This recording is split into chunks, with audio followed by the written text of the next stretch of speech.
Kamu mau kaya? Kuncinya cuma satu, harus investasi. Bikin uang kerja buat kita. Lihat orang-orang terkaya di dunia, kekayaan terbesar mereka ada di saham.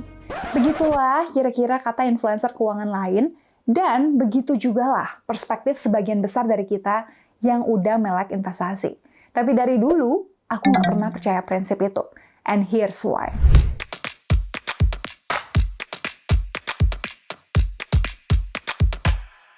Hai, kabar baik di sini. Semoga di sana juga ya. Ini series terbaru Money Myth di mana aku bakal bahas mitos fakta tentang keuangan dan investasi ya. Dan di episode yang pertama ini, aku mau kupas tuntas tentang perspektif kalau mau kaya harus investasi yang menurut aku mitos besar. Tapi sebelumnya, jangan lupa like, share, dan subscribe dulu ya untuk support channelku ini. Nah, mari kita mulai dari definisi kaya. Biar konteksnya sama dulu nih. Menurut The Wealth Report 2022 yang dipublikasikan oleh Knight Frank, orang kaya di Indonesia itu mereka yang punya kekayaan di atas 1 juta US dollar atau sekitar 15 miliar rupiah. Nah, per akhir 2021 ada 82.000 orang atau 0,03% dari penduduk Indonesia yang masuk kategori kaya itu. Nah, di atasnya lagi ada yang disebut crazy rich. Kalau kekayaannya 30 juta US dollar atau 450 miliar rupiah. Nah, ada sekitar 1.800 orang atau 0,00067% populasi yang masuk grup itu. Nah, sekarang kita lihat aja 4 orang terkaya di Indonesia yang masuk Bloomberg Billionaire Index. Di sini ada 4 orang yang masuk ke dalam 500 orang terkaya di dunia. Dan kita bisa lihat detail aset dan utang mereka. Kalau ada yang nanya kenapa nggak ada Pak Eka Cipta Sinarmas, Pak Hairul Tanjung, Pak Tahir, dan lain sebagainya. Karena Bloomberg ini cuma mencatat 500 nama paling atas dan datanya diupdate per Desember 2022 ini. Nah, di sini kita bisa lihat, hampir semua kekayaan Pak Budi dan Pak Michael Hartono itu dari saham BBCA dan saham TOWR. Sedangkan Pak Sri Prakas, hampir 50% dari asetnya itu saham perusahaan terbuka, dan sisanya itu perusahaan tertutup. Kemudian Pak Antoni Salim, 90% dari asetnya juga berasal dari saham-saham Indonesia, seperti ICBP, MTEK, Bumi, DCII, Bina, dan juga beberapa saham luar negeri. Nah, kalau kita lihat sekilas, mungkin orang akan langsung menyimpulkan, oh, orang-orang kaya ini hampir semua asetnya di saham, dan ini yang bikin mereka kaya. Bener nggak? Oke. Tahan dulu. Nah, sekarang mari kita lihat di luar negeri, yang syarat untuk masuk level kaya itu sedikit lebih tinggi. Menurut riset dari Swap Modern Wealth Survey di 2021, butuh 1,9 juta US dollar atau hampir 30 miliar, 2 kali lipatnya Indonesia ya, untuk bisa dibilang kaya di dunia. Sekarang kita lihat 5 orang terkaya di dunia. Ada Bernard Arnault, pemilik dari Louis Vuitton, ada Elon Musk, pemilik dari Tesla, ada Gautam Adani, pemilik dari konglomerasi Adani Group, ada Bill Gates, pemilik Microsoft, dan Jeff Bezos, pemilik Amazon. Nah, di sini kita bisa lihat bahwa 92% kekayaannya Bernard tuh ada di saham Louis Vuitton dan Christian Dior yang listed di Prancis. Elon Musk juga sama, 35% asetnya ada di saham Tesla, dan sisanya di saham perusahaan tertutup, seperti Twitter, SpaceX, and The Boring Company. Kemudian Gautam, malah semua asetnya ada di saham perusahaan terbuka di India. Bill Gates agak beda karena 48% dari asetnya ada di cash dan sisanya di banyak saham perusahaan. Sedangkan Jeff Bezos, 80% dari asetnya ada di saham Amazon. Sisanya itu di cash dan perusahaan tertutup Blue Origin. Sekilas kita lihat juga, 5 orang terkaya di dunia juga uangnya ada di saham. Entah itu perusahaan tertutup atau perusahaan terbuka. Apa artinya, Kak? Jadi bener dong, semua orang kaya itu hampir semua asetnya ada di saham. Makanya kita harus investasi juga biar bisa kaya. Dan aku mau bilang, pertama, mereka itu bukan kaya dari saham. Yang sering kita miss adalah mereka tuh udah kaya dari sebelum punya saham perusahaan terbuka itu. Yang bikin mereka kaya adalah bisnis yang mereka punya. Dan kemudian ya bisnis itu di IPO-in. Bernard Arnault jadi orang terkaya di dunia bukan karena dia punya saham LVMH, tapi karena dia jadi salah satu co-founder dari Louis Vuitton Moët Hennessy ini.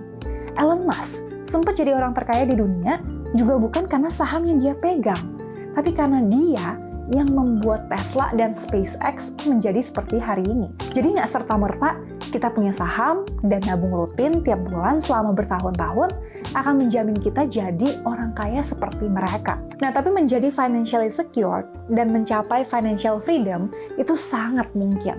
Tapi dua hal ini sangat berbeda dengan menjadi kaya raya. Memang nggak semua orang tuh harus kaya dan punya banyak harta ya.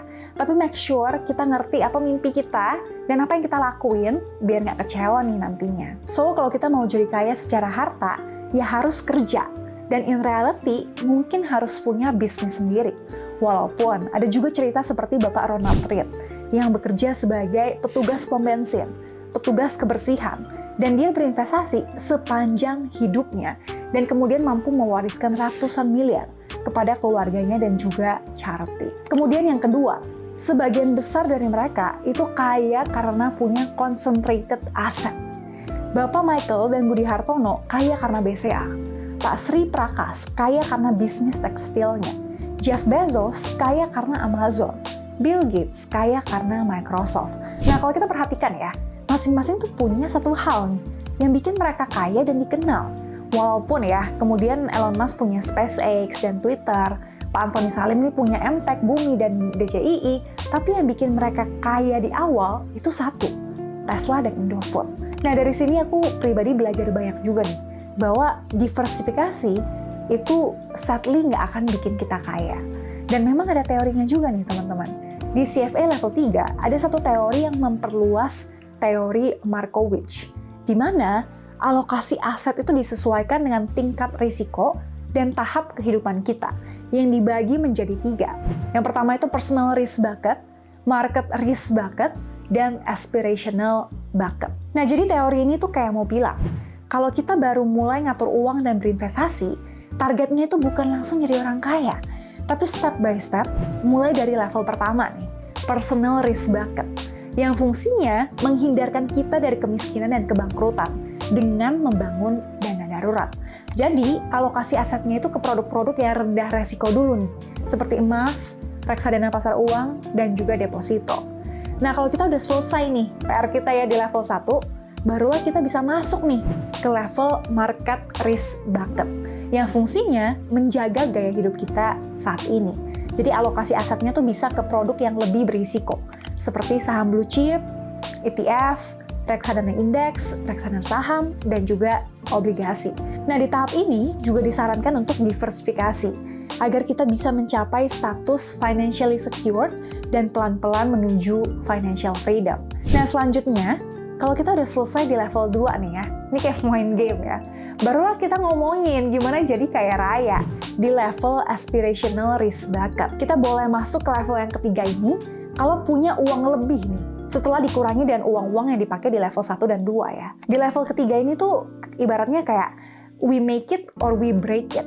Kalau berhasil kita jadi kaya banget, tapi kalau gagal, kita kemungkinan bisa kehilangan sebagian besar uang kita. Karena sifatnya yang sangat concentrated ya, jadi kayak bet di satu aset dan sangat spekulatif. Makanya harus pakai uang lebih, yang kalau amit-amit hilang pun, kita nggak akan kenapa-kenapa nih. Nah, biasanya alokasi asetnya tuh ke 3 tempat ya, berdasarkan teori ini. Bisnis, properti, dan saham. Tapi mungkin kalau di zaman yang udah lebih modern ini, mungkin kripto bisa jadi salah satu di antaranya. Jadi untuk merekap, video ini mau bilang bahwa punya investasi aja mungkin nggak cukup untuk menjadikan kita kaya. Diversifikasi cuma nganterin kita ke level financially secure dan financial freedom. Tapi kalau kita punya mimpi untuk jadi kaya raya secara harta, kita perlu kerja keras dan cerdas, temuin satu hal yang kita banget. Dan ini bisa datang dari industri atau bisnis apa aja. Well, semoga video ini bermanfaat dan pesannya nyampe ya. Kamu ada mitos fakta keuangan apa lagi nih yang bisa kita pecahkan di video selanjutnya? Komen di bawah ya. Thank you for watching and see you di video yang lain. Bye-bye!